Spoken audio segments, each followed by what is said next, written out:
자, 312쪽 좀 봐주시면서요. 자, 지난 시간에 우리 시험에서도 중요하고 실무에서도 중요하고 여러분이 주택을 양도했을 때 비과세를 받을 수 있는 방법. 그래서 첫째, 1세대가. 둘째, 국내 몇 주택을?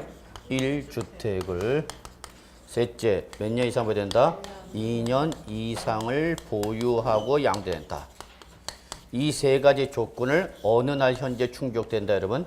양도일 현재 시점이다. 다시 한번 강조합니다.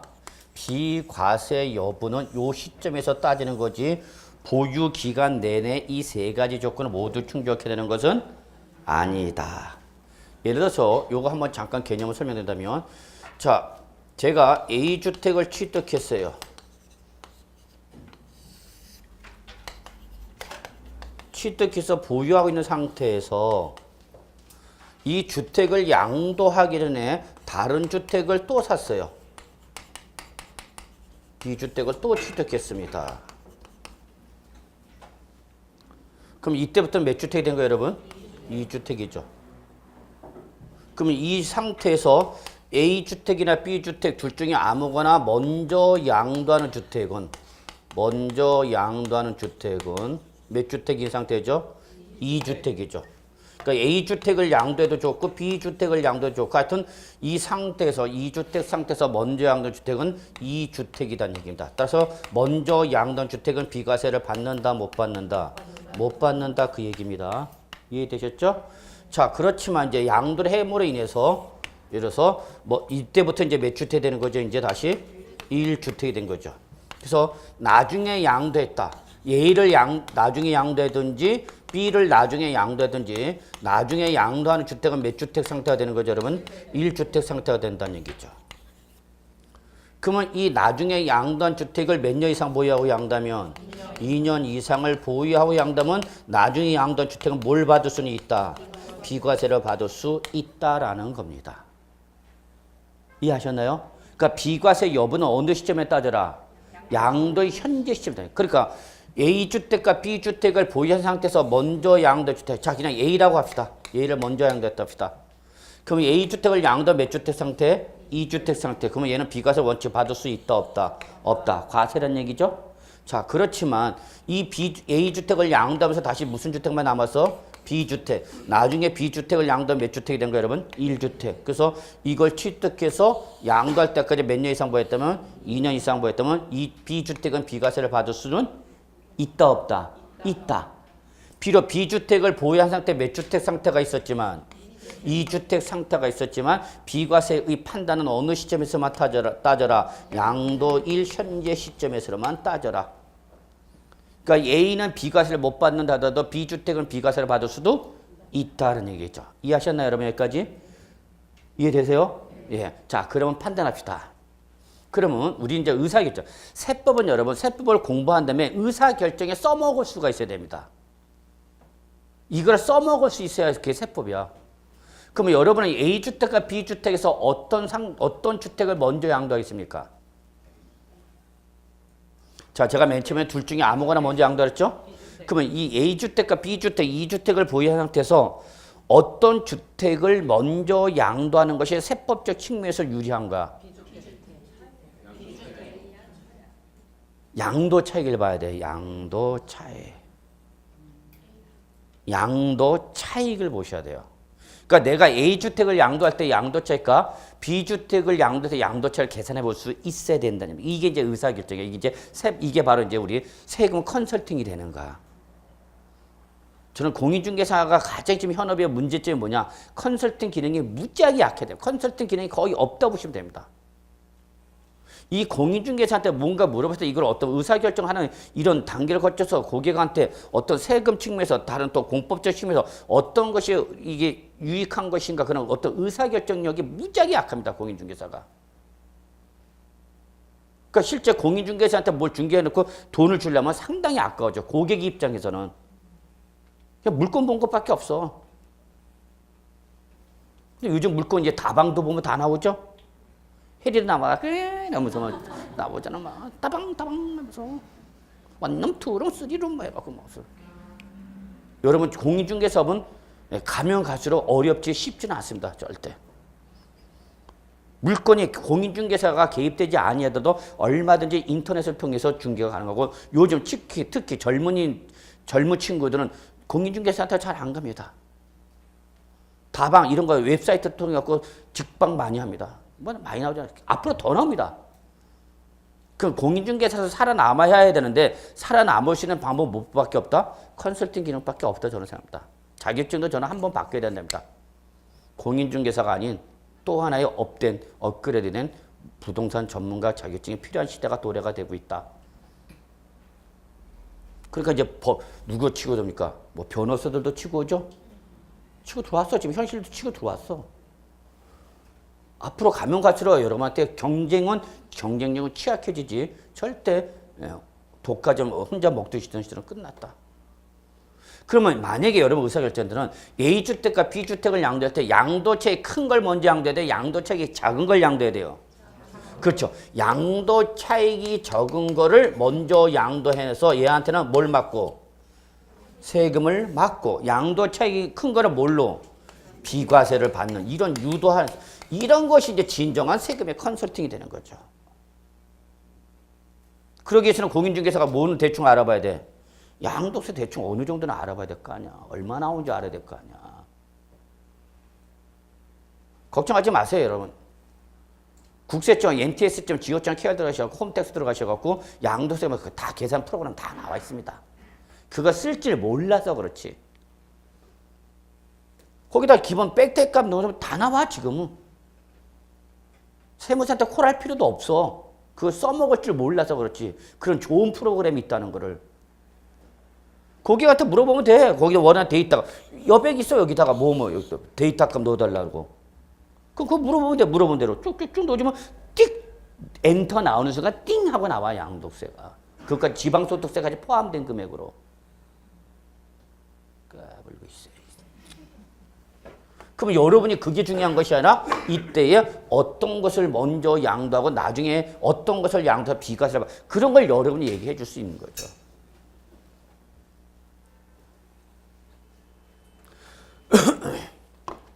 자, 요게 바로 여러분 양도의 현재 시에서 비과세의 개념을 설명합니다. 이제 여기 그다음에 자, 근데 이런 규정에는 또 예외가 있습니다. 무슨 조건 충족했는데 비과세 요건을 충족했어. 비과세 요건 1세대가 국내 1주택을 몇 년 이상? 2년 이상으로 무슨 요건 충족했다고요? 비과세 요건 충족했다고. 그런데도 비과세를 안 해주는 경우가 있습니다. 얘도 시험에 잘 나왔죠. 물론 2017년도 시험에도 출제 대상으로 하나 예상하고 있는 부분 중에 하나입니다. 뭘 받을 수 없다고요? 비과세를 받을 수 없는 경우가 있습니다. 반드시 알아야 되는 거죠. 그게 바로 여러분 교재 312쪽에 나와 있네요. 2번 제일 중요한 밑줄 미등기 양도. 네가 네 명의로 뭐를 안 하고 취득 등기를 하지 않고 주택을 양도하면 무슨 요건 충족했어도 비과세 요건 충족해도 비과세 안 해주게 됩니다. 양도소득세에서 제일 나쁜 놈이 누구랬어요? 미등기 양도입니다. 취득 등기를 안 하고요? 못 하고요? 안 하고 양도하는 겁니다. 못 하고 양도하는 겁니다. 여러분이 집에 가서 공부를 못 하는 것이 아니래. 안 하는 것인지 알 수는 없지만. 둘째, 밑줄. 고가주택일 때도 비과세입니다. 고가주택.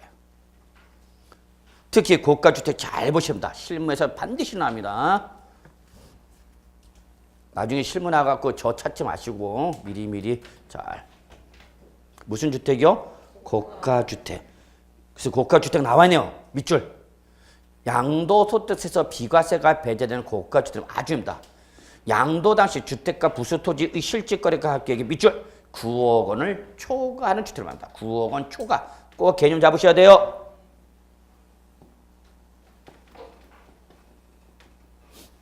얼마 초과? 9억 초과. 자, 여러분, 저 좀 보세요. 몸 좀 흔드세요. 아유, 벌써. 아유. 몸 좀 푸세요. 스트레칭 조금 할까요? 주는 분들이 계시네요. 자, 몸 좀 푸시고. 지금 중요한 부분이라 그래요. 중요한 부분이라. 네. 자, 보세요. 거기 다시 무슨 주택? 고가주택. 반드시 알아야 되는 개념이에요. 밑줄. 양도소득세에서 비과세가 배제된 고가주택이라면 양도당시야. 양도당시 주택가 부수토지의 무슨 가에 실지거래가액으로 그랬을 때 얼마 초과할 때 9억 원을 초과. 9억 원도 중요하지만 초과가 더 중요한 거야. 그러면 내가 딱 애누리 없이 9억 원에 양도했어요. 고가주택이에요? 일반주택이에요? 일반주택이야. 9억 원을 뭐 해야 돼? 넘어서야 돼. 이걸 제가 세법에서 무슨 효과를 했죠, 여러분? 지난 시간에 말씀드렸을 텐데 오빠 얘기 안 했나? 동굴 그 얘기 안 했어요? 제가? 자, 세법에서는 문턱 효과라는 것이 아주 중요한 규정이 있습니다. 자, 잠깐 이렇게 얘기해줘. 우리 옛날로 갑시다. 젊었을 때. 뭐 지금도 젊지만 한참 날릴 때 오빠가 자꾸 어디 가지? 그런 경험이 없어? 놀러 가자는 오빠도 없고 그냥 씨. 막 꽃필 때 오빠가 자꾸 놀러 가지. 그래서 그래 우리 오빠 어디 갈까 그랬더니 어디 가자니까 배 타고 섬 놀러 가지. 꼭 배 타고 섬에 가지 이 오빠는. 환장한다. 그래서 할 수 없이 배 타고 섬에 들어갑니다. 섬에 다 들어가. 근데 분명히 배 타고 섬에 들어갈 때는 날씨가 좋았는데 다시 이제 육지로 들어오려니까 영화의 한 장면처럼 태풍이 몰아치고 비바람 쳐서 배가 또 안 떠? 안 떠. 그래서 할 수 없이 그날 밤을 같이 보내야만 했어. 전날 밤. 영화의 한 장면이죠. 항상 동굴 있죠? 섬에 가면 동굴 있다고. 동굴 있다. 잘 찾아보면. 그래서 오빠랑 거기를 하룻밤을 보내야 돼. 그때 할 수 없이 이제 우리 여자 주인공 여러분 생각나죠? 하는 일이 뭐죠? 다 선을 긋습니다. 오빠는 여기 있고요. 나는 여기 있고요. 뭘 거나? 선. 그래서 오빠 선 넘으면 안 돼요. 오빠 선 넘으면 뭐야 여러분? 짐승 그러는 거야. 선 넘으면 오빠는 뭐야? 짐승. 그래서 선을 긋고 그날 밤을 보내요. 할 수 없이. 근데 우리 오빠는 어떤 오빠였냐? 교회 오빠였어. 그래서 선 넘어갔어? 안 넘어갔어? 안 넘어갔어. 그래서 할 수 없이 그 다음날 드디어 육지로 옵니다. 그러면서 여자 주인공이 딱 내리면서 한마디 하죠. 뭐라고 얘기해요? 짐승마도 못한 놈. 이러한 짐승만보다도 못한 놈을 스키 하면서 가더라고. 요때 요 선을 넘어오면 뭐가 되는 거고? 짐승. 선을 안 넘으면 짐승이 아닌 거죠. 요 선을 넘어옴으로써 뭐가 되는 게? 짐승이 되는 거 우리 세법에서 뭐란다 여러분? 문턱 효과. 요거 얘기하고자 한 거야. 또 기억나는 건 짐승만 기억하고 있어라 또. 집에 가서 기억나는 건 이것밖에 없어. 자다가 또 웃어요. 짐승만도 못한 놈. 짐승만보다 못한 놈이 중요한 게 아니라 무슨 효과? 문턱 효과. 이거 세법에서 뭐란다 여러분? 문턱 효과. 이런 규정이 아주 많습니다. 우리 세법에는. 어떤 특정한 선을 뭐 해야만? 넘어서야만. 이런 세법상의 법률상 효력이 발생하는 효과를 뭐란다 여러분? 문턱 효과랍니다. 너 문지방 넘어오지 마. 문지방 넘으면 너 도둑놈으로 간 적 있어? 어떤 그런 선을 만들어. 문턱 효과. 자, 이걸 갑니다. 양도소득세 말한 고가주택은 양도 당시 주택가 부수토지의 실질거래가의 합계액이 얼마? 9억 원을 초과야. 그걸 출제 살짝 물어봤고 이상 그러면 맞는 말이야 틀린 말이야? 틀린 말이야. 9억 원이 양도하면 일반주택이야 고가주택이야? 일반주택이다. 일반주택. 9억 원을 뭐 해야 돼? 넘어서야 돼. 그러면 여러분이 매매선에서 9억 원 언저리 있을 때 9억 원을 넘어서는 게 좋은 건지 9억 원을 넘어서지 않는 건지 확인해 보실 필요도 있는 거죠. 양도자가 9억 100만 원을 달래. 9억 100만 원. 더 달라는 것도 아니고 9억 100만. 그러면 100만 원을 더 받으면서 뭐에 걸렸을 때와 고가주택에 걸렸을 때와 100만 원을 포기하고 9억 원이 하면서 고가주택을 벗어남으로써 비과세를 받을 수 있는 이런 것도 여러분이 얘기를 해줄 수 있어야 된다는 얘기죠. 9억 1000만 원이 양도함으로써 1000만 원을 더 받을 것이냐 1000만 원을 포기하고 비과세를 받을 것이냐 그건 따져봐야 하는 거죠. 해봐야 되는 거. 그걸 여러분이 해줄 수 있어야 되는 거고. 그래서 여러분 무슨 주택이면 고가주택은 비과세 받는다 안 받는다? 못 받는다. 단 주의사항이 있어. 거기 아주 중요했네. 이때에 고가주택일 때는 뭐다 여러분? 적으세요. 과세. 과세야 비과세 안 해주고 그러면 이때 과세가 되는 양도차익은 전액과세가 아니라 저 시뻘겋게 동그라미 치세요. 안분계산. 이것 때문에 지금 제가 문토교과 얘기한 겁니다. 무슨 계산한다고요? 안분계산한다. 이게 중요합니다. 고가주택에서 가장 중요한 키워드는 이겁니다. 안분계산한다. 고가주택이 나오면 반드시 이 말과 연결시켜서 나올 수밖에 없어요. 시험은. 그 다음에 4번. 내가 주택을 양도했는데 그 양도 당시 밑줄 뭐를 갖고 있으면 조합원 입주권을 갖고 있으면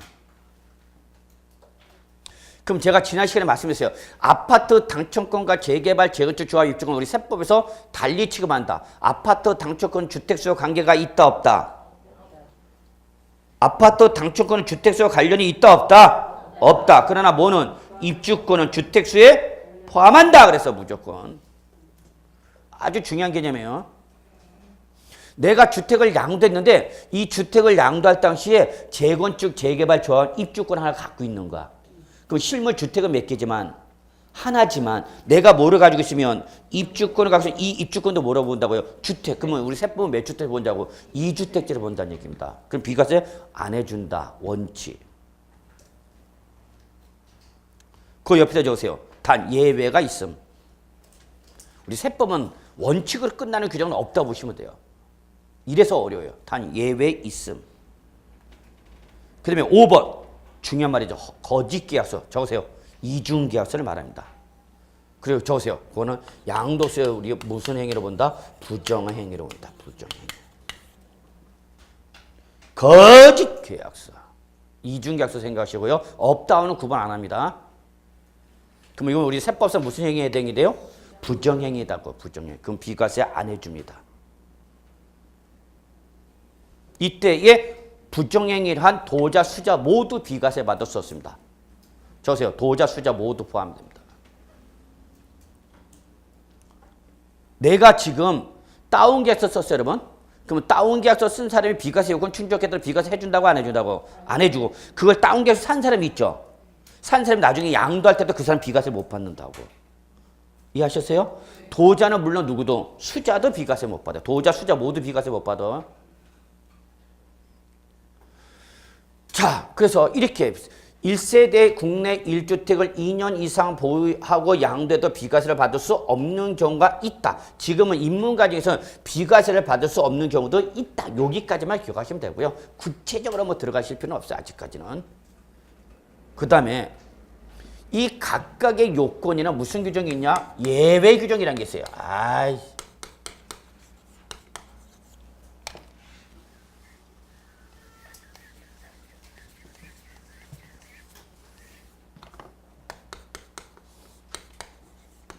결론부터 얘기해줘. 시험에서는 요게 가장 중요합니다. 예외 규정을 잘 보셔야 됩니다. 1세대 1주택 비과세에서 가장 시험에 많이 나온 것이 요겁니다.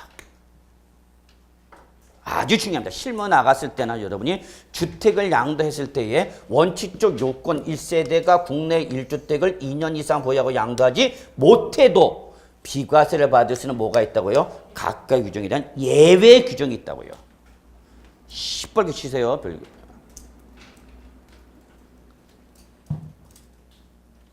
그러면 이 요건을 충족하고 양도는 비과세지만 요건을 충족하지 못했다도 비과세를 받을 수 있는 무슨 규정이 있다고요, 여러분? 각각의 무슨 규정이 있다고요? 예외 규정인데 결론 낼게요. 시험에는 1주택의 예외와 2년 이상 보유 예외가 가장 시험에 많이 나왔습니다. 물론 주택 개념도 중요하고요. 한번 가볍게 보죠. 1세대. 비과세를 받으려면 무슨 개념을 충족해야 된다고 여러분? 1세대 개념 중요합니다. 1세대. 그럼 1세대를 하는 것은 당연히 거주자 누구와? 본인. 그리고 배우자. 그리고 이들과 동일한 주소 곳에서 생계 유지를 갖지 않은 뭐? 가족. 이때 배우자는 반드시 있어야 되는 무슨 조건이고? 필요 조건이고 요거는 무슨 조건이고? 충분 조건이고 있어도 좋고 없어도 좋고. 그래서 기본적으로 누가 있어야 된다? 배우자. 그래서 이걸 강조해서 배우자 용도는 세대 구성 용도다. 그런데 이게 원칙이다고. 근데 뭐가 있다고? 예외가 있다고요. 예외가. 얘는 시험에 가끔가다 나옵니다만 답으로 나온 적은 없어요. 답은 여기서 물어봅니다. 배우자가 없어도 원래는 누가 있어야 되는데 배우자가 있어야 되는데 양도 당시 배우자가 없대. 그래도 배우자가 없어도 이거를 1세대로 인정해주는 무슨 규정이 있다고요? 예외 규정이 있다고요.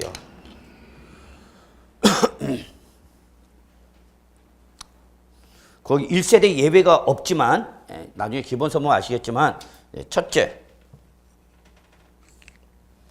배우자가 없어도 1세를 인정하는 예외 규정의 대표적인 케이스가 바로 뭐냐? 30세 이상이면 이때는 단독 세대 구성 요소 가능합니다. 단독 세대 구성 가능합니다. 우리 세법에서 연령이 나오면 다 만으로 보셔야 됩니다. 30세 이상. 그러니까 30살이 넘었는데도 혼이 안 했다. 그럼 우리 세법은 포기합니다. 아, 얘는 혼자 살 팔짱가 보구나. 잘 살아라. 의지 한국인이구나. 근데 요즘은 우리 연령이 자꾸 늦어지잖아요. 요즘. 이거는 정말 큰 일입니다. 결혼 연령이 자꾸 늦어지면서 여성분들은 어떤 적정한 그 정령한 여에서 건강한 아기가 나올 가능성이 점점 줄어드는 거고요. 사실 뭐 결혼 늦어지는 것은 안 하는 게 아니라 못 하는 거죠. 자꾸 늦어지. 살자니 힘들고. 오빠하고 같이 있고 싶은데 오빠가 주택이 없대. 그 주택 없는 오빠 어떻게 돼? 버려야 돼? 딴 오빠 찾아야 돼? 오빠 주택 있어요?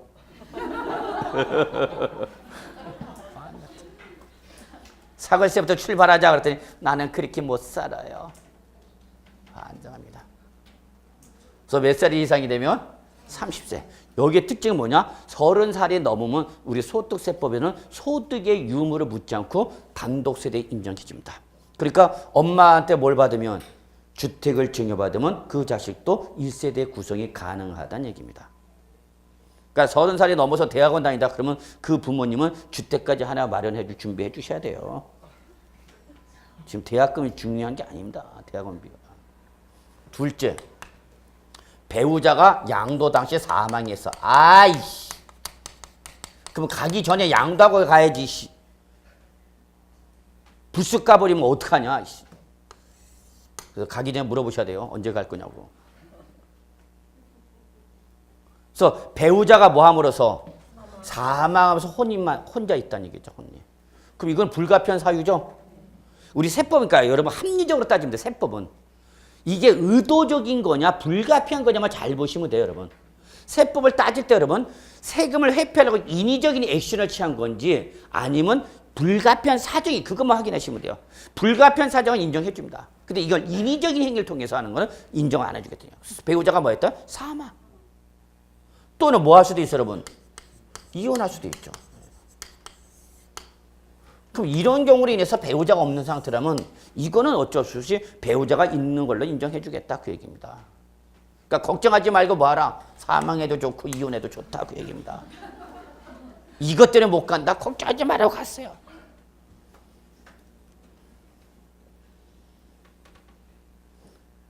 주저하지 마세요. 너 가. 너 없어. 나 뭐로 인정받아? 1세대. 이거는 세금 안 내려고 이러지는 않겠죠. 세금 안 내려고 그냥 딴지 가라갖고 그냥 보내버릴 수는 없잖아. 가능하다면 또 할 수도 있는 거지만. 그래서 배우자가 뭐 하거나 사망하거나 이혼함으로써 혼자 있게 되었다. 그거 인정해 준다고 여러분. 이 참 공인중개사 강의가 어려운 게 뭐냐면요. 우리 공인중개사 강의는 이 배우신 분들이 연령대가 다양합니다. 20대 초반부터 저 50까지. 또 학력 차이도 많습니다. 또 사회생활 하신 분도 계시고 사회생활 전혀 안 하신 분도 계시고요. 그래서 예전에 제가 한참 이혼하는 과정에서 이거를 세금 설명해 주는데요. 어떤 주부님께서 계속 이렇게 편찮은 표정을 줘. 보니까 그분이 왜 혹시 제가 쉬는 시간에 제 강의가 좀 많이 불편해 하셨어요? 그랬더니 자기가 여기에 해당한데 그러니까 이제 불편한 거지. 근데 저희가 어떤 그 특정 그분을 얘기를 한 것이 아니라 이혼을 하는 과정에서 이제 세금 문제를 얘기 드린 건데 이제 그 문제가 조금 근데 요즘은 뭐 이혼이 뭐 지금 뭐 성격 안 맞으면 저는 이혼하는 거죠. 저희 집사람한테 그래요. 당신 나랑 못 살겠다면 주저하지 마라. 이혼하라. 그 못 살겠다는 걸 굳이 끝까지 한 평생 가야 돼 갖고 그 강을 넘지 마시오. 그럴 수도 없잖아. 그렇잖아요. 그래서 저는 뭐 그래서 배우자가 뭐 하거나 사망을 이혼해. 그러니까 이로 인해서 혼자라면 이건 인정해준다 안 해준다? 해준다. 그 얘기 여러분. 진짜 좋은 규정은 이겁니다. 여러분이 써먹을 수 있는 규정은 이겁니다. 이것도 있지만 이거는 강추상은 아닙니다만 이건 강추 아니야? 30세가 미만이라 하더라도 30세 미만이라도 소득세법상 소득이 있고 그게 국민기초생활보장법상 기준 중위소득의 40% 이상의 소득으로서 독립된 생계 유지를 할 수 있다면 독립된 생계 유지를 하면서 혼자서 먹고 살 수 있다면 그리고 주택이나 토지를 관리할 수 있다면 1세대 단독 인정해 줍니다. 이거 잘 이용하실 필요 있습니다. 요거는 강추상입니다. 제가 1세대를 피해가시는 자, 그럼 여러분이 요걸 구분하셔야 돼요. 30세 이상일 때와 30세 미만일 때 요걸 차이점 하셔야 돼요. 30살이 넘으면 소득의 유무를 불문, 소득 유무 불문 뭐가 가능하다? 단독 세대 구성이 가능하다는 얘기입니다. 그런데 나는 아직 30살이 안 됐어. 근데 내가 직장을 다녀. 대학교 졸업한 딸이 은행에 취직했어. 그래서 25살인데 회사를 다녀. 그래서 뭐가 발생하고 있고? 소득. 이게 알바 수준의 소득이 아니라 국민기초생활보장법에는 기준 중위소득 40% 이상의 그러니까 한마디로 말해서 그냥 알바가 아니라 정상적으로 직장을 다님으로 인해서 경제적 뭐가 발생하면 능력이 발생하면서 혼자서 뭐 할 수 있다면 먹고 살 수 있는 경제적 능력이 있다면 단독세대 인정해 주겠다 그 얘기입니다. 요거는 강추상이죠. 그러니까 내가 28살 된 아들이 있다 자식이 있다 근데 어디 다니다? 회사 다니다. 공인중개사업에 종사하면서 돈을 벌고 있다. 그러면 뭐가 가능하다? 단독세대 구성이 가능하다 그 얘기입니다. 이해하셨나요 여러분? 네. 그래서 얘는 예외 규정이 있다. 요거는 시험에 몇 번 나왔네요. 시험에 몇 번 나왔는데 답은 아니었습니다. 답은 항상 여기서 나옵니다. 예외 규정 물어볼 때는 이런 예외 규정이 있다. 그래서 제가 여기서 말씀드리고 싶은 건 원칙적 이 세 가지 조건을 모두 뭐 해야 되는데 충족해야 되는데 이걸 충족하지 못해도 인정해주는 무슨 규정이 있다? 예외 규정이 있다. 각각 예외. 그러면 여러분이 이런 예외 규정이 있다라는 걸 인지하시고 해당 고객이 이러한 예외 규정에 해당하는지를 여러분이 뭐 해야 돼? 찾아볼 수 있어야 된다는 얘기입니다. 그럼 이런 예외 규정에 해당하는지는 어디를 봐야 된다고 여러분? 어디를 봐야 된다고 이걸 예외 규정인지를 소득세법을 찾아보셔야 된다. 비과세는 어디 있다고 그랬으니까 소득세법에 나와 있습니다. 그랬죠. 자, 제가 지금 양도한 것이 중개한 것이 8년 이상 작용한 농지랍니다. 그럼 이 농지, 8년 이상 작용한 농지가 실제 면제를 받을 수 있는 건지 확인하려면 여러분 어디 봐야 된다고요? 조세, 특례, 제한법. 제가 뭐 얘기하는지 아시죠? 여러분이 실무 나가시면 고객이 물어보는 모든 내용을 다 내가 즉각적으로 대답할 수가 없단 말이야. 그런 대신 뭐는 할 수 있어야 돼? 확인해 줄 수 있어야 되잖아. 그럼 법 규정을 찾아가서 여러분 확인해 주시면 되는 거야. 법대로 나오는 규정, 요 조건 충족했네요? 그거 확인해야만 있으면 되는 거죠. 근데 이걸 찾지를 못해 보니 어디 있는지를. 그래서 제 기본세는 항상 법 조문 규정에 법률 조문을 다 명시해 놨습니다. 그래서 여러분 실무 나갔을 때도 해당 이런 규정을 찾아보려면 어디 봐야 되냐? 소득세법 몇 조 몇 항 규정에서 그걸 다 적어놨어 내가. 죽는 줄 알았어. 그 법조문 다 찾아 쓰느라고. 눈 아파. 실무 나가서 절대 세법책은 버리면 안 돼요. 그래서 그 법은 매년 바뀌죠 여러분? 그 대신 그게 어디 있다는 것만 알 수 있다면 찾아갔으면 되는 거예요 여러분. 그게 중요한 거예요 여러분. 그래서 공법책이나 세법책은 여러분이 가능하면 법은 법조문을 알아야 됩니다. 법조문을 모르면 공부 못 해요. 예전 우리 공부할 때 제일 먼저 법조문을 탈탈탈 외웠는데 몇 조는 몇 당, 민법제 99조 제1항 부동산에 대한 정의다. 그게 왜 해당 조문을 찾아갈 줄 알아야지 법을 공부해가지고. 자, 그 다음에 두 번째 예외. 국내 몇 주택을 가셔야 되는데 1주택. 근데 얘는 2주택이야 2주택. 몇 주택이라고 여러분? 2주택이야. 그럼 원래 비과세권 충족했어 못했어? 못했어. 근데 그 2주택이 된 것이 투기 목적 이시 없이 무슨 사유로? 불가피한 사유로 인해서 2주택이 되었더라 그 얘기야. 그러면 넌 몇 주택으로 봐줄게? 1주택으로 봐줄게 라는 게 바로 여러분 책에 어디 나와 있냐면 312조 1주택의 예외 규정 나와 있습니다. 312조 1세대 바로 밑에 있죠? 1주택 밑에 그래서 1주택 예외 당구장 있어요 여러분? 312쪽이라서 어디 봐? 312쪽. 그래서 1주택 예외 다음의 경우는 뭐로 본다? 1세대 1주택. 별표 3개 시뻘겋게 표시. 시험에서도 중요하고 실무 나가서 중요하고 여러분 주택이 몇 주택 상태에서 2주택인 상태에서 비과세를 받을 수 있다 없다? 있다. 개인적 질문 중 게시판에 글 올리지 마세요. 아주 그냥 피곤해 죽겠어. 저 카페나 막 게시판에 자기 사정 쭉 나르고 이거 어떻게 돼요? 당신 찾아봐. 나한테 물어보지 말고. 내가 네 시다바리가 뭐 그런 것도 아니잖아. 뭐가 있다 여러분? 2주택이라도 삐지면 안 돼. 2주택이라도 무슨 사유로 나면 그게 불가피한 사유로 난 2주택. 투기 목적 이시 없이 그런 경우는 몇 주택으로 봐준다? 1주택으로 봐주겠다. 그게 바로 여러분 312쪽 동그라미 1, 2, 3, 4, 5, 6, 7, 8이 있어요. 찾으셨습니까? 네. 예. 그거 보시면 되는 거예요. 그 중에서 1번이 제일 중요해요. 가장 현실적인 게 1번입니다. 즉 여러분은 1번 규정을 잘 이용해서 2주택인 경우도 비과세를 받을 수 있더라는 걸 알고 계셔야 됩니다. 1번 규정이 제일 써먹을 수 있는 규정입니다. 자, 이겁니다. 볼까요? 아휴, 근데 또 시간 없다. 요거 하나 해보자. 자, A주택을 취득했어요.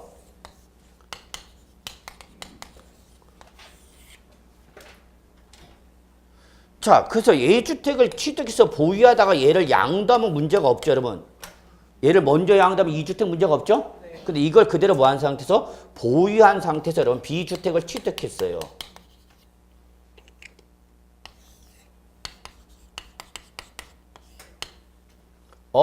그러니까 A주택을 보유한 상태 B주택을 취득한 게다 보니까 이제 몇 주택이 된 거예요, 여러분? 2주택이 되었다. 지금 그 얘기입니다.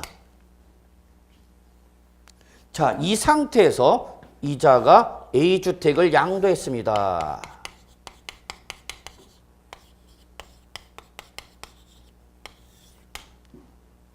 그러면 A주택을 양도할 당시에 이자는 1세대 몇 주택이 되는 겁니까, 여러분?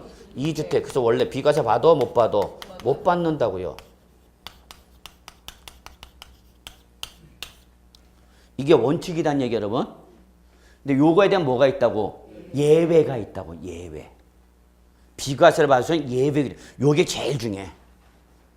가장 여러분이 써먹으시는 게 바로 요 규정입니다. 그래서 1번 강추 규정입니다. 여러분 주택을 보유하다 양도했을 때 몇 주택이 되더라도 이 주택인 것도 비과세를 받을 수 있는 예외 규정이 있다 그 얘기입니다. 첫째, 거기 나와 있네요. 종전 주택을 취득한 날로부터 B주택의 언제 1년 이상을 지난 다음에 B주택을 취득해야 합니다.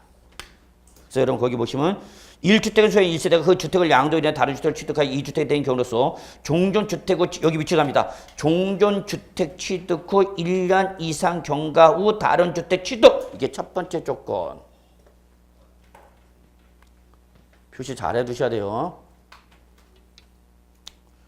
1주택이 예외 규정 동그라미 1번 보고 있어? 네. 그럼 거기 보시면은 찾으면 종전주택을 뭐 한 다음에 취득한 다음에 몇 년이 나서 1년이 남에 다른 주택을 취득했어야 된다. 이게 첫 번째 조건. 동그라미 1 써놔 거기까지. 이게 첫 번째 조건. 두 번째 조건. 그 다른 주택을 취득한 날부터 밑줄 3년 이내. 둘째 조건. 두 번째 조건. 다른 주택을 취득한 날로부터 몇 년 이내? 3년 이내. 3년 이내. 이게 두 번째 조건. 다시 밑줄. 종전주택 양도. 이게 세 번째 조건. 그러면은 얘를 몇 주택으로 봐서 1주택으로 봐서 이 주택을 취득해서 양도할 때까지 몇 년 이상 나와주면 2년 이상 보유해지면 뭘 받을 수 있다? 비과세를 받을 수도 있다. 그 얘기입니다. 아주 중요한 겁니다. 1주택의 가장 기본 규정입니다. 자, 다시 한번 그림 봅시다. 그림. 자, A주택을 보유한 종전주택을 보유한 상태에서 다른 주택을 추가 취득해서 몇 주택이 되었다 그러면 2주택. 그래서 2주택 상태에서 종전주택을 먼저 양도하면 몇 주택이죠? 2주택. 따라서 원래 비과세 받아 못 받아? 못 받아. 그런데 첫째, 종전주택을 취득한 날부터 몇 년 지난 다음에 1년 지난 다음에 다른 주택을 취득. 즉 1주택 상태가 몇 년 이상 지나야 된다는 얘기야. 그래서 1주택 상태가 최소 1년은 이상이 됐어야 된다. 1년 지난 다음에 다른 주택을 취득하면 이때부터 몇 주택? 2주택이죠? 얘를 보유한 상태에서 얘를 샀으니까 2주택. 그 상태에서 몇 년 이내? 이게 제일 중요해. 몇 년 이내? 3년 이내. 3년 이내. 즉 2주택의 해소 기간을 3년으로 못을 박아놔서 3년 이내. 셋째, 반드시 어떤 주택을? 종전주택을 먼저 해야 됩니다. 종전주택. 선입선출법 B법. 그러면은 양도 당시 몇 년 이상 보였으면 2년 이상을 봤다면 너 뭐 해줄게? 비과세를 해줄게. 그 얘기입니다. 아주 중요합니다. 1주택의 예외 규정이에요. 그러면 이런 규정을 왜 두고 있느냐? 이게 내가 지금 이렇게 생각하시면 돼. 내가 종전주택을 취득해서 아파트 분양을 받은 거야. 그래서 아파트 분양받아서 뭐 하는 거야? 지금 입주. 입주해서 이걸 팔려고 내놨어. 근데 이게 안 팔리는 거야. 이해하세요? 어떤 상황인지? 안 팔려. 내가 원하는 시세에 안 팔린다든지 아예 매수자가 없든 그럴 수도 있잖아, 여러분. 근데 나는 뭐는 해야 되고? 입주는 해야 되고. 이게 안 팔려 입주를 안 할 수는 없잖아. 그러니까 입주를 한 거죠. 대출을 받아서 입주, 잔금을 치러서 입주를 한 거죠. 몇 주택 상태야? 2주택. 그럼 얘는 영원히 비과세 못 받는 거냐? 아니, 그렇지는 않다. 몇 년에 처분해주라? 3년에 어떤 거? 종전권 처분하라. 그러면 이 종전주택을 양도 당시 몇 주택이지만 2주택이지만 너 몇 주택으로 봐줄게? 1주택으로 봐줄게. 그 얘기야. 왜 안 팔리는 거지? 안 팔릴 수도 있잖아. 이해하세요? 시장 상황이? 네. 그래도 이러한 요건을 충족하면 2주택에도 비과세를 받을 수 있는 예외가 있다 없다? 있다. 그게 거기 나와 있는 동그라미 1, 2, 3, 4, 5, 6, 7, 8이다. 그 얘기입니다. 이해하셨나요? 자, 세 번째. 몇 년 이상 보여야 된다고 여러분? 2년 이상. 그래서 얘는 양도 당시 요거요. 예. 1주택을 취득해서 1주택을 뭐 했어요, 여러분? 양도했어요. 그래서 양도 당시에는 1세대 1주택이야. 그럼 세 가지 중에서 몇 가지 요건 충족했어요? 두 가지 요건 충족했죠? 이제 하나만 더 충족하면 되죠? 어떤 조건? 2년 이상 보유. 근데 2년 이상을 보유했지만 완전히 클리어하게 비과세를 받은데 얘가 2년 이상을 보유를 못했단 얘기야. 몇 가지 조건 충족했는데 1세대 1주택 요건을 충족했는데 뭐를 못한 거야? 2년 이상을 보유를 못한 거야. 근데 이 2년 이상을 보유를 못한 것이 단기 투기 어떤 목적의 거래가 아니라 무슨 사유로 인해서 역시 또 무슨 사유? 불가피한 사유. 눈물 너리는 불가피한 사유. 그래서 세법 시간에 꼭 손수건 갖고 다니셔야 돼요. 불가피한 사유에서. 투기 목적이다 아니다. 아니야. 불가피한 사유로 인해서 2년 이상을 보유를 못하고 양도하는 거야. 불가피한 사유로 2년 이상을 보유를 하지 못하고 뭐 했다? 양도했다. 그러면 너 예외 규정을 해줄게. 여기에 해당하면은 무슨 조건 충족하지 못했어도 2년 이상 보유하지 못했어도 이 예외 규정에 해당하면 1세대 1주택 조건 충족했으니까 이것까지 충족한 걸로 보아서 뭐 해주마? 비과세 주겠다. 그게 바로 여러분 교재 313쪽 1, 2, 3, 4입니다. 찾으셨습니까? 1세대 1주택에서 다음의 경우는 보유기간 불문 뭐 해준다? 비과세다. 가장 시험에 많이 나옵니다. 양도소득세 1세대 1주택 비과세 가장 시험에 많은 것이 바로 동그라미 1, 2, 3, 4입니다. 아주 중요합니다. 일단은 여러분 2017년도 대비로는 일단 요 1주택 예외 규정과 우리 보유기간의 예외 규정을 우리가 이제 본 강의 들어가면 샅샅이 살펴볼 겁니다. 하나씩. 그래서 여러분은 시험에서 이 요건을 충족했느냐 못했느냐 여러분이 판단하실 수 있어야 합니다. 자, 여기까지 보시고요. 이번에는 313조 양도 또는 취득 시드가 있습니다. 313조 양도 또는 취득 시드. 별표 2개. 정말 여기는 여러분 예전에 진짜 시험에 잘 나왔던 부분이야. 그리고 여기서 시험에 나오면 어려운 규정이 없어. 몇 개 빼고는. 주워 먹는 문제였는데 요즘은 잘 안 나와. 왜 잘 안 나오냐? 고갈돼서 문제가. 새로운 문제를 만들기가 너무 힘들어. 근데 여기 나오면 어렵지 않은데 여기서 여러분 반드시 알아야 될 것이 이거죠. 매매 등 유상 양도일 때를 여러분 반드시 기억해 두셔야죠.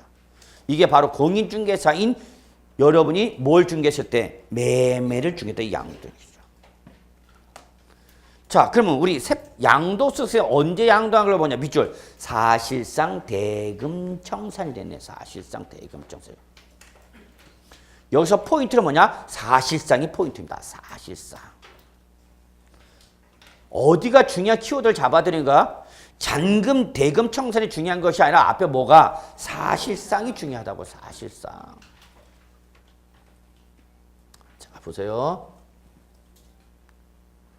이렇게 할까? 역시 또 뭐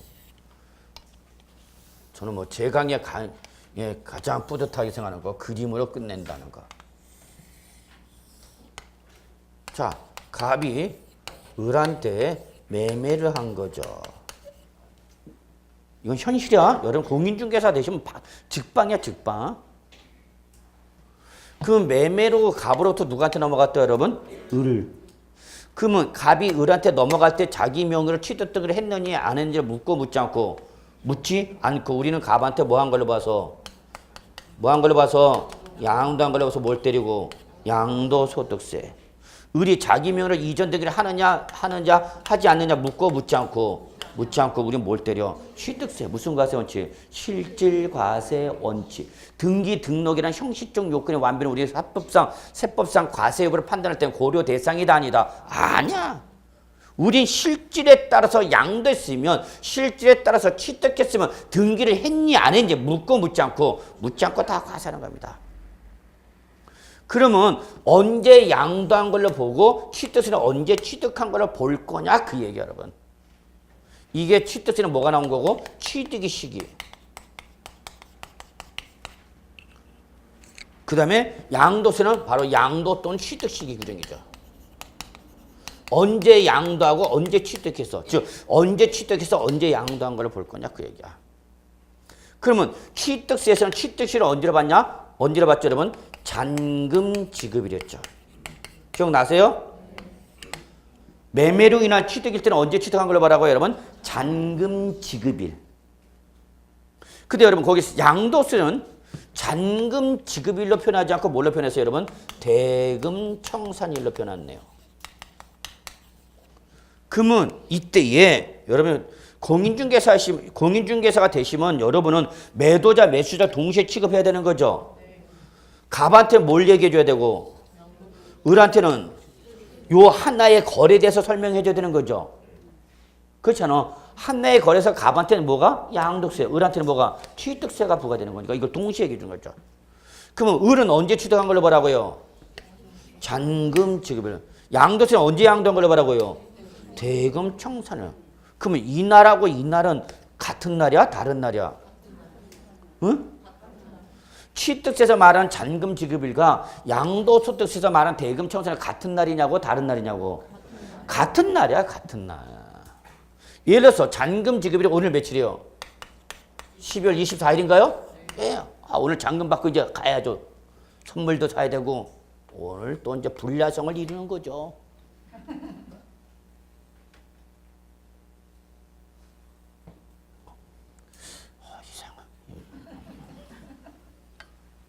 그래서 오늘 잔금 받아서 이 사람은 이제 선물 사러 가고 여기는 이제 입주하러 오겠죠. 뭐. 자, 그러면 취득세는 언제 취득한 걸 말하고요, 여러분? 그러면 이날이 되는 거죠. 그럼 양도세는 언제 양도한 걸 말하고요? 언제라고요? 이날이야. 근데 제가 지금 얘기하고 싶은 건 뭐냐면 여기는 뭘로 표현했는데 여기는 뭘로 표현했어? 그러니까 표현이 같아 달라? 다르다고 해서 표현이 다르서 이날이 다른 날은 아니다 그 얘기. 어떤 날이야? 12에서 잔금지급이야. 같은 날인가? 그런데 표현을 왜 달리 했냐면 을 입장은 잔금을 받는 사람이야 지급하는 사람이야? 지급함으로 소유권을 넘겨받는 사람이죠. 그러니까 을 입장에선 잔금을 뭐하면서 지급하면서 소유권을 넘겨받는가 이날에 뭐한 거를 보는가? 취득하는. 그래서 여기는 뭐라 표현한가? 잔금 지급. 이게 일반적인 거야. 근데 양도소득세는 잔금 지급을 표현하지 않고 뭘로 표현했다고? 대금 청세 표현했단 말이야. 아씨 왜 이걸 달리 표현하지? 같은 날인데 얘는 양도세는 갑 기준이야 을 기준이야? 취득세는 을 기준이야 갑 기준이야? 네, 기준점이 달라서 그런 거죠. 취득세는 누구 기준에서? 을 입장에서 얘기를 하는 거죠. 어? 근데 양도세 누구 기준이야? 갑 기준이죠. 도자 기준이죠. 그럼 도자는 잔금을 받는 사람이야? 잔금을 지급하는 사람이야? 받는 사람이단 말이야. 갑은. 그러니까 잔금 지급이란 말은 여기에 맞아 안 맞아? 안 맞지. 여기는 맞지만 이해하시나요? 지금 제가 뭐 얘기하는지? 을은 잔금을 지급함으로써 갑도 소유권을 넘겨받은 거야. 근데 갑은 잔금을 받음으로써 소유권을 넘겨준 사람이죠. 그러니까 잔금 지급이란 말은 누구 입장에서는 갑에서 안 맞는 거지. 얘는 받는 거지. 지급하는 게 아니까. 그러니까 잔금 지급이라고 표현을 못하고 뭘로 표현한가? 대금 청산일로 표현을 한 겁니다. 이해하셨습니까? 네. 그래서 결론 이 날은 같은 날이야 다른 날이야? 같은 날이야 같은 날. 그런데 시험에서는 이 날이 같은 날이냐 다른 날이냐 이거를 물어보지 않아요. 그러면 시험에서는 취득세는 뭘 물어보냐? 이 잔금 지급일이 사실상 잔금 지급일이냐 계약상 잔금 지급일이냐 이걸 물어봐요. 포인트를 잡아드려요. 취득세에서는 잔금 지급일을 갖고 장난을 치는 것이 아니라 출제에는 뭘? 이게 사실상 잔금 지급인지 계약상 잔금 지급인지 이걸 구분해라 보라고 물어봐. 취득세에서는. 기억나시나요? 사실상 잔금 지급을 취득으로 보는 경우는 우리 어떻게 배웠죠? 그랬죠 여러분? 국지회수 공판자. 기억나시나요? 예, 바로 그 경우만이죠.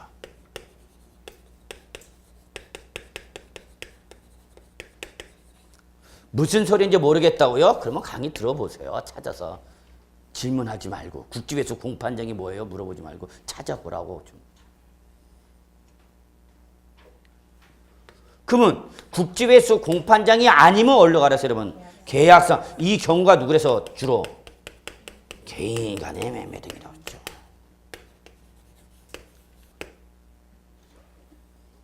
그래서 취득세는 반드시 사실상과 계약상을 구분하셔야 됩니다, 여러분은. 이게 그렇게 시험에 나오는 거야. 이게 실무고 여러분이 공인중개사 되시면 이게 직방이야, 직방. 민계공 까불지 마라 그래. 그런데 어디로 오면 양도소득세로 오면 여기는 사실상 계약상을 구분 안 하고 무조건 사실상밖에 없어요. 지금 이걸 얘기하고 싶어서 그런 거야. 뭐가 없다 양도세는? 예, 이거 꼭 좀 적으세요. 양도세는 절대 계약상이란 말이 없어요. 이게 차이점이야. 이걸 보여드리려고 그런 거야. 이걸 마셔도 끼는 거야. 요런 거 뭐 사진 한 컷 찍어놓으면 게임 끝이죠 뭐. 오늘. 요즘 핸드폰 카메라 좋잖아. 뭐 전방은 1200, 뭐 후면은 200, 500 뭐 해갖고 뭐 맨날 이렇게 냅다 찍. 아우, 막 난 진짜 이해를 못하게 전철하는데도 뽀뽀뽀뽀 이거 그것도 찍고 있고 이라니. 귀퉁방을 날려버렸으면 좋겠구만. 아니 갑자기 둘이 앉아있다가 뽀뽀뽀 그러니까 또 이렇게 이 새끼 또 이렇게 하니까 나한테 이 새끼가 왜 찍어? 그거 나는 이상하다. 여러분 흔적 남기는 게 좋은 건 아니야. 다 흔적 나오잖아. 지금 계속 제보되고 있잖아.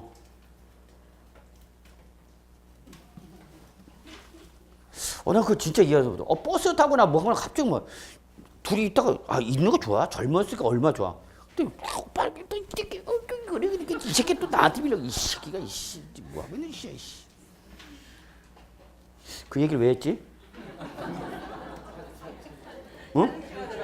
사진 찍으라고. 죄송합니다. 이거 또 게시판에 글 올라겠다 또. 딴소리 한다고. 무서워 죽겠어. 다시 한번 양도세 절대 뭐만 있고 뭐가 없다고요. 그런데 어디서는 취득세는 반드시 뭘 확인한다고? 사실상 내 계약서 이걸 반드시 확인하셔야 돼요. 그러니까 취득세 요게 시험에 잘 나오는 거야. 근데 양도세는 계약상 사실상 구분이 없이 무슨 과세만 지어서 실질과세도 사실상 그래서 절대 무슨 말이 없다. 계약상이란 말이 무조건. 양도소득세 계약일이나 약정이 나면 무조건 틀린 겁니다. 게임 끝. 요것만 일단 기억하셔도 돼요. 그러니까 거래 유형에 따라 달라진다는 걸 여러분 꼭 좀 잡으셔야 되고요. 자, 그 다음에 하나 더. 그러면 취득 시기는 뭘 말하는 거냐? 아니, 양도 시기는 이해 안 돼. 취득 시기 뭐냐? 언제 취득한 걸 볼 거냐 얘기죠. 그러면 이게 일반적인 취득이면 이날에 취득한 걸로 보면 되는 거죠, 여러분? 이렇게 되는 거죠. 예를 들어서 이게 3년이었다 봅시다. 그럼 이 자산의 보유기간은 몇 년이라는 얘기야? 3년. 취득한 것도 양도가 기간이 3년이라는 얘기야. 자, 그런데 거기 보시면 상속과 증여 나와 있죠. 무상취득 보세요. 무상취득. 아주 중요한 규정입니다. 이것만 잘 알아두셔도 나중에 여러분이 조금만 연구하면 양도소득세를 합법적으로 줄일 수 있는 방법이 되는 아주 중요한 규정입니다. 까불고 있어. 요것만 적절하게 이용하면 제가 감사합니다. 양도세 피하는 건 순식간입니다. 내가 차마 여기서 공개로 말을 못해서 그렇지. 얼마나 중요한 규정인데. 자, 양도세가 얼마야 지금? 그러면 2억 원이에요.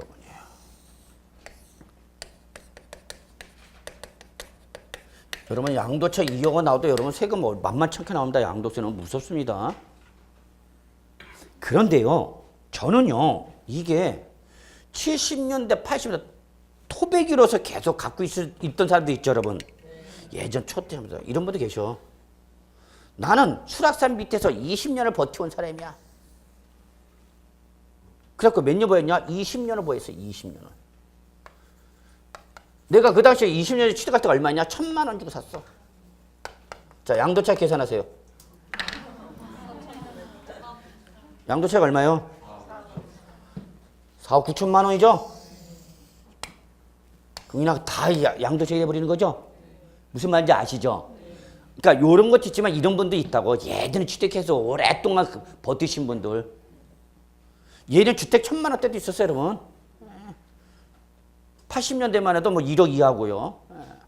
그 전에 1,000만 원대, 2,000만 원, 3,000만 원 이렇게 나온 거고요. 그 전에는 또 옛날에 뭐 이제 100만 원대 있었고요. 근데 나는 사갖고 안 샀어. 1,000만 원 샀는데 20년 보유 끝에 지금 몇 년, 얼마? 5. 양도차익 얼마야? 4억 9천만 원이야. 자, 그럼 이걸 양도세 다 낼 거냐? 4억 9천만 원 여러분 1억 원 나온다 보시면 돼요. 양도세 1억 정도 나온다 보시면 된다고. 장기 보유 특별 공제 하지 말고. 이럴 때에 자, 여기 보세요. 중간에 아이 색깔을 이렇게 줍니다. 상속을 받았어. 뭘 받았어? 증여를 받았어. 그래서 당초 누가 취득했다가 갑이 취득했다가 갑이 양도면 좋은데 중간에 뭐가 이루어진 거야, 여러분? 상속이나 뭐가 증여가 이루어졌다 합시다. 그러면 을이 받은가 이제? 갑이 직접 양도를 못하고 갑이 뭐해서 상속이나 증여를 누가 받았어? 을. 그래서 을이 이제 뭐 했다고 여러분? 매매했다고. 을을 하면 안 되네. 여기 병을 합시다. 우리 자랑스러운 병. 그래서 병이 누구한테? 을한테 매매했다고 봅시다. 을이 누구한테? 아니, 병이 누구한테? 을. 그래서 병이 뭘 받았구나? 상속하는 증여 받았다고.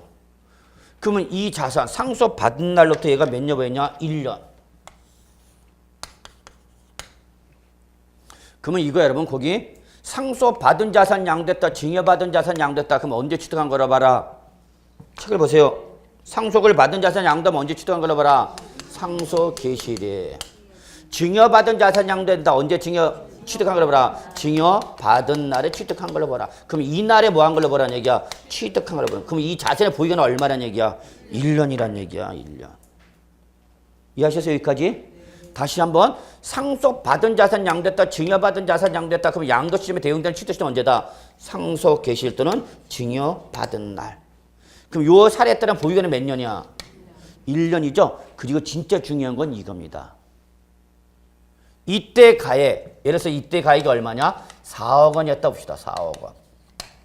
이게 뭐였냐? 실가야, 시가야? 시가죠. 상속과 증여는 꼭 기억해 두셔야 돼요. 상속과 증여가 나 무슨 과세다? 시가과세라는 걸 절대 놓치면 안 됩니다. 그러나 양도세는 기본이 뭡니까? 실가계산입니다. 아주 중요한 말입니다.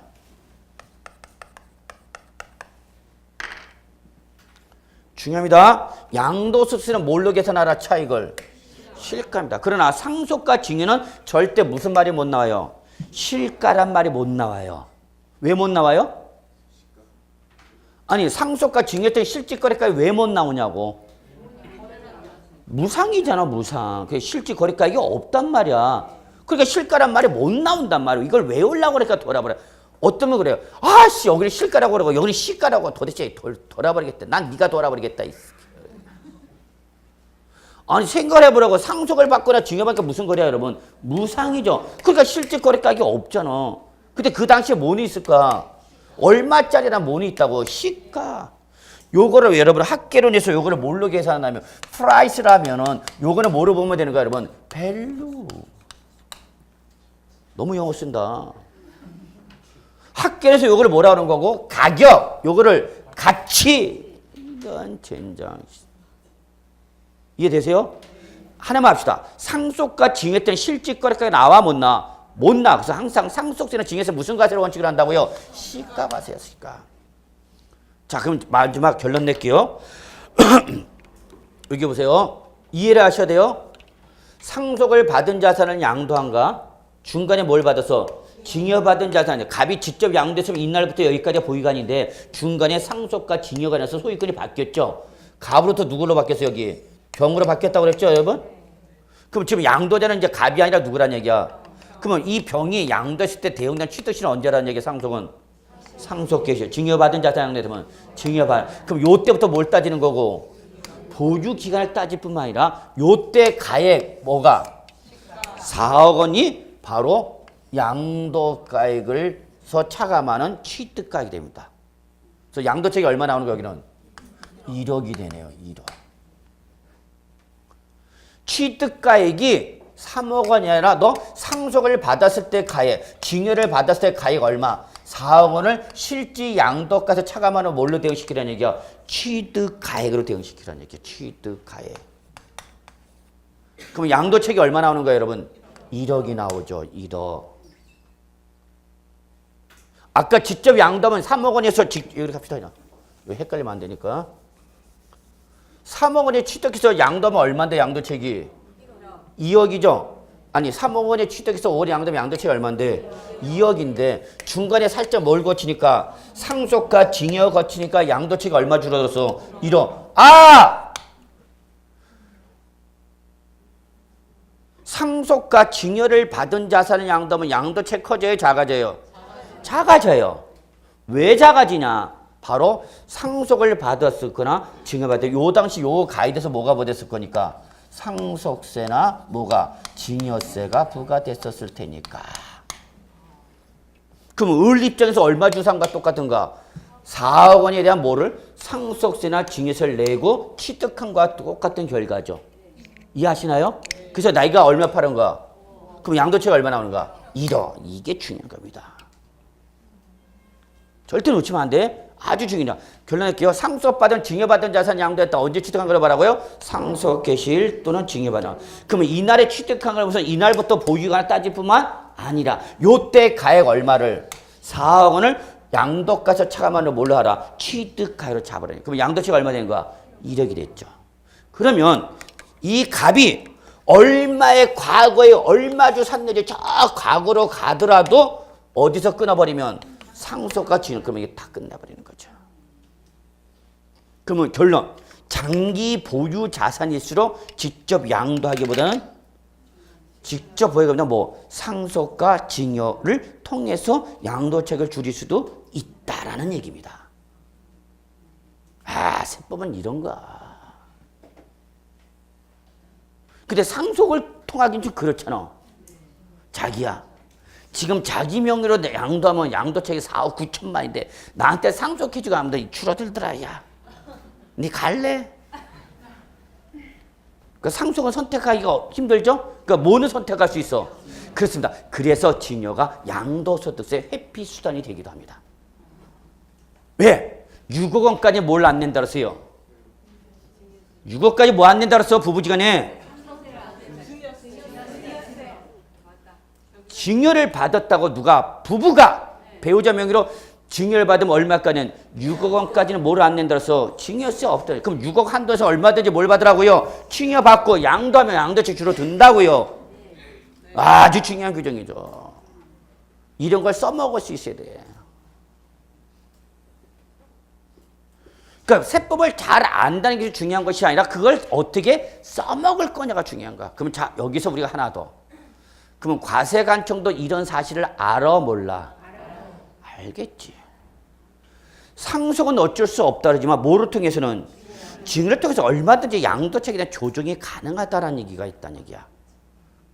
그것도 누구지간의 거래면 배우자나 직계존비속 간의 거래가 뭘 통해서 증여를 통해서 양도책을 줄일 수 있는 방법이 돼야 안 돼? 돼. 그래서 그걸 과세관청은 하게 해 못하게? 못하게 합니다. 또. 이게 바로 세법이야. 어떻게 하든지 납세는 세부담을 상속이나 증여를 통해서도 세부담을 뭐 하려고 그러면 줄이려고 하면은 과세관청 그런 인위적인 행위를 통해서 줄이는 걸 하게 하려고 그래? 못하고 하려고 그래? 못하래. 이게 최근 2년 전부터 2년 전까지 계속 나왔던 바로 양도소득세에서 증여 이월 과세 규정, 부당예산 부기정 제일 어려운 규정입니다. 여기는 없지만은 인문과정에는 여기만 가면은 이제 우리 수험생들이 공부 좀 한다는 친구들이 막 나가 자빠져. 입에 거품 물고 막 도망가. 나중에 수업 듣다 말고 에이씨 들으나 안 들으나 차이는 없네. 웃으면서 포기하리라. 여기서 하나 맞다. 상속을 받은 자산 양도했다. 언제 추정한 걸 봐라 여러분. 상속 개시. 증여받은 자산 양도했다. 언제 추정한 걸 봐라. 증여받아. 그러면 그게 중요한 게 아니라 이때부터 뭘 따질 뿐만 아니라 보유 기간을 따질 뿐만 아니라 요때 가액 얼마. 4억 원이 실제 양도까지 대응되는 뭐가 된다? 취득 가액이 되니까 양도책이 정상적 매매면 얼마지만 2억이지만 상속세나 증여세를 내고 나면 상속과 증여받으면 양도책이 1억 원 줄어들죠? 이때 부부지간에는 얼마까지? 6억까지는 증여세 안 내고요. 상속은 얼마까지? 30억까지. 그러니까 상속세 증여세 부담 없이 배우자한테 넘긴 다음에 배우자 명의로 양도하는 것이 세금을 줄일 수 있는 방법이 되더란 얘기입니다. 오늘은 여기까지입니다. 수고하셨습니다.